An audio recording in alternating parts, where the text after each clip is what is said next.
საქართველოს ექს-პრეზიდენტის ადმინისტრაციის უფროსი და მოძრაობა დამოუკიდებლობისა და ევროინტეგრაციისთვის დამფუძნებელი ანდრო ბარნოვი ირწმუნება, რომ საქართველოს უმაღლეს სასწავლებლებში მას საჯარო ლექციების წაკითხვას უზღუდავენ.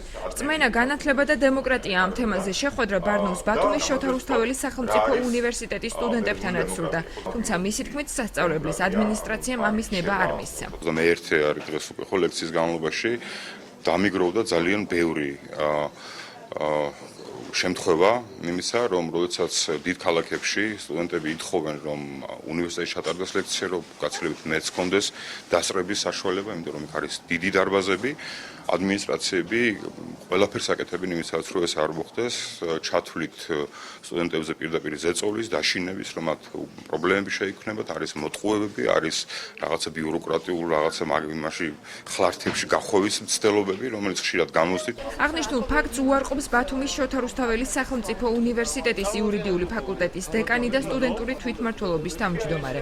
როგორც მათ განაცხადეს, ბარნოვის თანაშემწეებმა დახმარება მხოლოდ სტუდენტების ინფორმირებისათვის თხოვეს იმ შეხვედრის თაობაზე, რომელიც დემოკრატიული ჩართულობის ცენტრში იგეგმებოდა. რაც შეეხება აუდიტორიის გამოყოფას, უნივერსიტეტის წარმომადგენლები ირწმუნებიან, რომ მსგავსი მოთხოვნა არ ყოფილა. ჩვენგან არ მოუთხოვია დარბაზი, უფრო მეტი ჩვენთან უნივერსიტეტში არის იმის შესაძლებლობა, რომ ცნობილ პიროვნებებს ჩვენ ვიწევთ ლექციების დასაკითხად და ამისათვის ვიხდით გარკვეულ თანხებსაც კი. და თუ ვინმე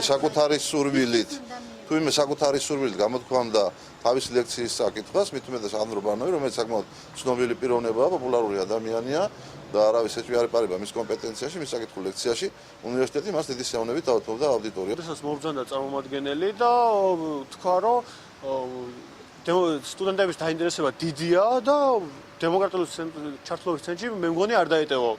მე ვუთხარი, რომ თქვენ ორგანიზაციამ მაშინ გააკეთეთ მომართვა ან რექტორის სახელზე, ან კანცლერის სახელზე, რომ შესაბამისად გამოგიყვან აუდიტორია, არანაირი პრობლემა არ არის თქო და არც რექტორთან, არც კანცლერთან არანაირი წერილი არ შესულა. რწმენა, განათლება და დემოკრატია საჯარო ლექცია დღეს ანდრო ბარნოვმა ბათუმის დემოკრატიული ჩართულობის ცენტრში წაიკითხა.